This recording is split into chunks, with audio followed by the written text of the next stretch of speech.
നമസ്കാരം. സൂര്യകാന്തിയുടെ മറ്റൊരു വീഡിയോയിലേക്ക് സ്വാഗതം. ഇന്ന് നമ്മൾ പരിചയപ്പെടുത്തുന്ന ഒരു പച്ചക്കറിയാണ് അസ്പരാഗസ്. അസ്പെർജ് എന്ന് ഫ്രഞ്ചിൽ പറയും. ഇപ്പോൾ നമുക്കിത് കടയിലൊക്കെ ധാരാളമായിട്ട് നമുക്കിത് വാങ്ങിക്കാൻ കിട്ടും. ഒരു സ്പ്രൗട്ട് മുകുളങ്ങളാണിത്. അസ്പെർജ് ചെടിയിൽ നിന്നും ഈ സ്പ്രിംഗ് സമയത്ത് ധാരാളമായിട്ട് വരുന്ന ഈ മുകുളങ്ങളാണ്. ഇതിൻ്റെ ഒരു ബഞ്ചിന് തന്നെ ഇത്രയും വാങ്ങിക്കണമെങ്കിൽ തന്നെ ഏതാണ്ട് 5 യൂറോ ഒക്കെയാണ്. അപ്പോൾ നല്ല വിലയാണ്. പക്ഷെ ഇത് ഇവർ സ്റ്റിർ ഫ്രൈ ആയിട്ട് ഇങ്ങനെ തന്നെ നീളത്തിലിട്ട് സ്റ്റിർ ഫ്രൈ ആയിട്ടോ അല്ലെങ്കിൽ പുഴുങ്ങിയൊക്കെയാണ് ഫ്രഞ്ചുകാർ കഴിക്കുന്നത്. അപ്പോൾ ഒരു സ്റ്റിർ ഫ്രൈ ആയിട്ട് യൂസ് ചെയ്യുന്നത് കണ്ടപ്പോഴാണ് നമ്മളിതൊരു മെഴുക്കുവരട്ടി വെച്ച് നോക്കിയാലോ എന്ന് ആലോചിച്ചത്. അപ്പോൾ ഇതിൻ്റെ മെഴുക്കുവരട്ടി വീട്ടിലെല്ലാവർക്കും നല്ലതായിട്ട് ഇഷ്ടപ്പെട്ടു. അപ്പോൾ നിങ്ങൾക്കിത് ഒരു വ്യത്യസ്തമായ പച്ചക്കറി ട്രൈ ചെയ്യണം എന്നുണ്ടെങ്കിൽ ഇപ്പോൾ സീസണാണ്. അസ്പരാഗസ് അസ്പെർജ് ഇഷ്ടംപോലെ കടയിൽ കാണും. അപ്പോൾ ഇവിടെ വാങ്ങിച്ച് ട്രൈ ചെയ്യാം. ഇതിൻ്റെ ഈ അറ്റത്തുള്ള ഭാഗങ്ങളെല്ലാം തന്നെ നല്ല സോഫ്റ്റാണ്. ഇത് ചെറിയ മധുരമുള്ളതാണ്. പക്ഷെ അതിൻ്റെ തണ്ടിലേക്ക് വരുന്തോറും കനം കൂടുതലാണ്. അപ്പോൾ ഇവിടുത്തെ ഒരു തൊലി കുറച്ചൊന്ന് പീൽ ചെയ്ത് കളഞ്ഞിട്ട് എടുക്കുവാണെങ്കിൽ ഒട്ടും കയ്പുണ്ടാകത്തില്ല. അല്ലെങ്കിൽ അതോടെ ഇട്ടാൽ കുറച്ച് കയ്പുണ്ട്. അപ്പോൾ അങ്ങനെയാണ് മനസ്സിലാക്കിയത്. എന്തായാലും ഇത് എല്ലാവർക്കും ഇഷ്ടമുള്ള ഒരു നല്ല പച്ചക്കറിയാണ് കേട്ടോ. അപ്പോൾ നിങ്ങളിത് ട്രൈ ചെയ്ത് നോക്കാം. മെഴുക്കുവരട്ടി വെച്ച് നോക്കാം, അല്ലെങ്കിൽ സ്റ്റിർ ഫ്രൈ ചെയ്തോ പുഴുങ്ങിയോ ഒക്കെ നിങ്ങൾക്ക് ഇഷ്ടം പോലെ ചെയ്യാം. ഇതുപോലെ പണ്ട് നമ്മൾ പരിചയപ്പെടുത്തിയ ഒരു പച്ചക്കറിയായിരുന്നു കെയിൽ. അതിനും ഇതുപോലെ ഇങ്ങനെ ഒരു ചെറിയൊരു കെട്ട് വാങ്ങിക്കുന്നതിന് തന്നെ നല്ല വിലയായിരുന്നു. പക്ഷേ കെയിലിൻ്റെ തൈ ഇവിടെ ഗാർഡൻ ഷോപ്പിൽ കണ്ടു. നമ്മളത് വാങ്ങിച്ചു വെച്ചു. വളരെ പെട്ടെന്ന് ഇവിടെ അത് ഉണ്ടാവും. അപ്പോൾ നമുക്ക് ത്രൂ ഔട്ട് ദ ഇയർ അതിൻ്റെ ഇല നമുക്ക് കിട്ടുകയും ചെയ്യും. അപ്പോൾ അത് ഒരു നല്ല കാര്യമായിരുന്നു. അപ്പോൾ അതുപോലെ ഇത് വല്ല കൃഷി ചെയ്യാൻ മാർഗം ഉണ്ടോ എന്ന് നമ്മൾ അന്വേഷിച്ചു. അപ്പോൾ ഇത് നമ്മുടെ നാട്ടിലെ ശതാവരിയുടെ ഏതെങ്കിലും ഒരു ഇനമായിരിക്കാം. അസ്പരാഗസ് എന്ന് പറയുന്നത് നാട്ടിൽ ശതാവരിക്കാണല്ലോ. പക്ഷെ ശതാവരിയുടെ ഇങ്ങനത്തെ മുകുളങ്ങൾ നമുക്ക് കഴിക്കുന്നതായിട്ട് എനിക്ക് അറിവില്ല. ശതാവരിയുടെ കിഴങ്ങു വേരൊക്കെ ഔഷധത്തിനായിട്ട് ഉപയോഗിക്കുന്നതായിട്ട് മാത്രമേ അറിവുള്ളൂ. അപ്പോൾ ആ സെയിം ആയിരിക്കത്തില്ല, ചിലപ്പോൾ അതിൻ്റെ മറ്റൊരു വെറൈറ്റിയോ മറ്റോ ആയിരിക്കാം. എന്തായാലും കണ്ടാൽ അതുപോലെ തന്നെ ഇരിക്കും അതിൻ്റെ ചെടിയുടെ പടമൊക്കെ കണ്ടാൽ. എന്തായാലും ഞങ്ങൾ ഓൺലൈനിൽ ഇതിൻ്റെ ഈ കിഴങ്ങ് അല്ലെങ്കിൽ അതിൻ്റെ വേര് ചേർത്ത ഭാഗം അത് നടാനായിട്ട് കിട്ടും, നമുക്ക് വാങ്ങിക്കാൻ കിട്ടും.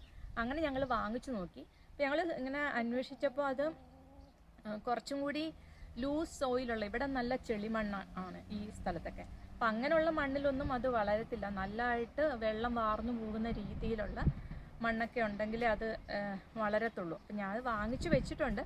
അപ്പോൾ അതിനിയും നമ്മൾ ഒന്നിൽ കുറച്ച് റേസ് ബെഡായിട്ട് അല്ലെങ്കിൽ മറ്റുള്ള മണ്ണ് വാങ്ങിച്ചിട്ടിട്ടുള്ള രീതിയിലോ അല്ലെങ്കിൽ ഒരു ട്രഞ്ച് കുഴിച്ചിട്ട് അതിനകത്തിൽ പുതിയ മണ്ണിട്ടിട്ടോ അങ്ങനെ എന്തെങ്കിലും ഒരു അഡ്ജസ്റ്റ്മെൻ്റ് ഒക്കെ ചെയ്ത് നട്ടാലേ അത് ആവത്തുള്ളൂ. എന്തായാലും അതിൻ്റെ ഒരു പേരും ഞാൻ കാണിക്കാം. അപ്പോൾ ഇതിൻ്റെ കൃഷിയെക്കുറിച്ച് ഇത് എനിക്ക് തോന്നുന്നില്ല ബാൽക്കണി കൃഷിക്ക് പറ്റിയാണെന്ന് അറിയില്ല. മേ ബി ഒരു വലിയ ചെടിച്ചട്ടിയിൽ, വിസ്താരമുള്ള ചെടിച്ചട്ടിയിൽ എങ്ങാനും ട്രൈ ചെയ്യാൻ പറ്റുമായിരിക്കും. പക്ഷേ കെയിൽ ബാൽക്കണിയിലൊക്കെ വെക്കാൻ പറ്റും. അതിൻ്റെ വീഡിയോസ് നേരത്തെ നമ്മൾ ചെയ്തിട്ടുണ്ട്. അത് ആ ചെടിയുടെ കാര്യമൊക്കെ അത് എളുപ്പം വളരുന്നതാണ്. ഇതെനിക്കറിയില്ല. ഇത് ഞങ്ങൾ ഇത്തവണ ട്രൈ ചെയ്ത് നോക്കുകയാണ്. അപ്പോൾ അത് വിജയിച്ചാൽ ഞാൻ തീർച്ചയായിട്ടും അപ്ഡേറ്റ് തരാം. പിന്നെ ഇതിൻ്റെ വേര് അത് ഞാൻ കാണിച്ചു തരാം, അത് നടുന്നതും കാണിക്കാം. അതുപോലെ ഇതിൻ്റെ ഞങ്ങളുടെ മെഴുക്കുവരട്ടി ഉണ്ടാക്കുന്നതും ജസ്റ്റ് ഒന്ന് കാണിക്കാം. അപ്പോൾ ഇത് ഇതുവരെ വാങ്ങിച്ചിട്ടില്ലാത്തവരൊന്ന് ട്രൈ ചെയ്ത് നോക്കാൻ വേണ്ടിയിട്ടാണ്. എനിക്ക് തോന്നുന്നു കുറേ ആൾക്കാരൊക്കെ ഇത് ഓൾറെഡി ഇത് ശ്രമിച്ച് നോക്കിയിട്ടുണ്ടാവും ഇവിടെ കാണുമ്പോൾ. അപ്പോൾ ഇവിടുത്തെ ഷോപ്പിലൊക്കെ കാണുമ്പോൾ ഇത് ഈ രീതിയിലും നമുക്ക് ഉപയോഗിക്കാൻ പറ്റും. അങ്ങനെ ഒന്ന് പരിചയപ്പെടുത്താൻ വേണ്ടി മാത്രമാണ് ഇന്നത്തെ വീഡിയോ. അപ്പോൾ ഞാൻ ആസ്പരാഗസിൻ്റെ വേരും എങ്ങനെയാണ് ഇത് വെക്കുന്നതെന്നൊക്കെ ഒന്ന് കാണിച്ചു തന്നിട്ട് അവസാനിപ്പിക്കാം. അപ്പോൾ ഇതാണ് നമ്മുടെ അസ്പെർജിൻ്റെ വേര്. നമ്മൾ ഇങ്ങനെയാണ് ഇത് വാങ്ങിക്കാൻ കിട്ടുന്നത് കേട്ടോ. ഇത് ഓരോണ്ണം തന്നെ ഒരുപാട് വേരുകളാണ്. ഇതാണ് നമ്മൾ കുഴിച്ചിടേണ്ടത് കിളിക്കാൻ വേണ്ടിയിട്ട്. ഇങ്ങനെ നമ്മൾ നിവർത്തി ഇതിന് വേര് നല്ലതായിട്ട് വേരോടാനുള്ള മണ്ണിന് ആഴം വേണം, അതുപോലെ ലൂസായിട്ടുള്ള സോയിലും വേണം. അപ്പോൾ അത് ഇവിടെ ഉണ്ടാവുമെന്ന് നമുക്ക് അറിയത്തില്ല. ഒന്ന് ശ്രമിച്ചു നോക്കാൻ വേണ്ടി വാങ്ങിച്ചതാണ്. കാരണം ഇത് കഴിക്കാൻ എല്ലാവർക്കും ഇഷ്ടപ്പെട്ട സ്ഥിതിക്ക് നമ്മളൊന്ന് ശ്രമിച്ചു നോക്കണമല്ലോ എന്ന് വിചാരിച്ച് വാങ്ങിച്ചതാണ്. ഇത് കണ്ടിട്ട് എനിക്ക് ശതാവരി ആയിരിക്കാം എന്ന് എനിക്ക് തോന്നുകയാണ്. പക്ഷെ അത് നമുക്ക് അറിയത്തില്ല, അതിൻ്റെ മറ്റെന്തെങ്കിലും ഇനമായിരിക്കാം, എനിക്കറിയില്ല. ശതാവരി പോലെ കുറേ വേരുകൾ ഇതിനുണ്ട്. ഇതിൻ്റെ മുകളിൽ നിന്ന് വരുന്ന മുകുളങ്ങളാണ് നമ്മൾ ഈ അസ്പെർജായിട്ട് നമ്മൾ പിന്നെ ഒടിച്ചെടുക്കുന്നത്. പിന്നെ ഇത് ഞാൻ വായിച്ചു നോക്കി, ഇത് എങ്ങനെയാണ് കൃഷി ചെയ്യേണ്ടതെന്നൊക്കെ വായിച്ചു നോക്കിയപ്പോൾ മനസ്സിലായത്, ഇത് നട്ടാലും ഒരു 2 വർഷത്തേക്ക് നമുക്ക് ഇതിൻ്റെ സ്പ്രൗട്ട് വരുന്നൊന്നും എടുക്കാൻ പറ്റില്ല. കാരണം ഈ ചെടി നല്ല വേരോടി ആ മണ്ണിൽ ഉറയ്ക്കണം. അതിനുശേഷം 2 വർഷം കഴിഞ്ഞിട്ടേ ഇതിന് നമുക്ക് വിളവെടുക്കാൻ പറ്റുള്ളൂ. അതുപോലെ ഇത് വിളവെടുത്താലും ആ സ്പ്രിംഗ് ടൈം മാത്രമാണ്. കെയില് പോലെയല്ല, കെയില് നമുക്ക് ത്രൂ ഔട്ട് ഇയർ നമുക്ക് കിട്ടുന്ന ഒരു സംഭവമാണ്. ഇത് 2 വർഷം കഴിഞ്ഞിട്ട് എടുക്കാൻ പറ്റുള്ളൂ, അത് കുറച്ചേ കിട്ടുള്ളൂ. അപ്പോൾ എന്തായാലും നമ്മളിതിൻ്റെ ഒരു കൗതുകത്തിന് വേണ്ടി ആ സാധനം കഴിച്ചപ്പോൾ ഇഷ്ടപ്പെട്ടത് കൊണ്ടും കൂടി ഒന്ന് ശ്രമിച്ചു നോക്കുകയാണ്. അപ്പോൾ വിജയിച്ചാൽ നമുക്ക് അറിയാം. ഓക്കെ, അപ്പം നമ്മളിവിടെ ഒരു അസ്പരാഗസിൻ്റെ തൈ നട്ട് നോക്കുകയാണ്. ഞാൻ ഇത് മണ്ണ് നമ്മൾ വാങ്ങിച്ച മണ്ണും ഒക്കെ ആയിട്ട് മിക്സ് ചെയ്തതാണ്. പക്ഷേ ഒത്തിരി ലൂസായിട്ടുള്ള സോയിൽ വേണം എന്നാണ് അവർ പറയുന്നത്. അപ്പം എനിക്ക് അറിഞ്ഞുകൂടാ.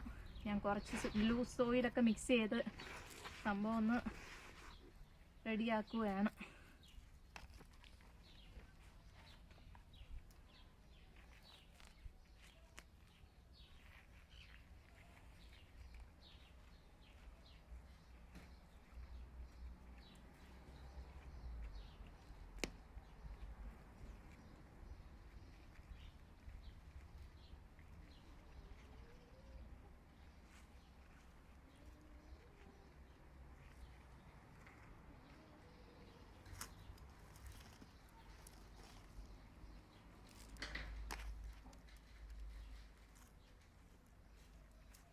എൻ്റെ വേരിനിങ്ങനെ പടർന്ന് ഇരിക്കാൻ പറ്റുന്ന രീതിയിൽ വേണം ഇത് ചെയ്യാനെന്ന്.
അപ്പോൾ നമ്മൾ അസ്പരാഗസിൻ്റെ ഒരു പ്ലാന്റ് ഇവിടെ നട്ടിട്ടുണ്ട്. അതിൻ്റെ ഒരു വേര് കുഴിച്ചിട്ടിട്ടുണ്ട്. അത് കിളിക്കുവാണെങ്കിൽ ഞാൻ തീർച്ചയായിട്ടും അറിയിക്കാം, അപ്ഡേറ്റ്സ് ബാക്കി തരാം.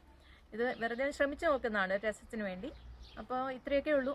ഇനി മറ്റൊരു വീഡിയോയിൽ കാണാം. ഇതിൻ്റെ കുക്കിങ്ങും കാര്യങ്ങളും ഞാൻ എടുത്തു വെച്ചിട്ടുള്ളത് കാണിക്കാം ഇതിൻ്റെ ബാക്കിയായിട്ട്. പിന്നെ നമുക്ക് മറ്റൊരു വീഡിയോയിൽ കാണാൻ, മറ്റൊരു വിശേഷവുമായിട്ട്. അതുവരേക്കും എല്ലാവർക്കും നന്ദി, നമസ്കാരം.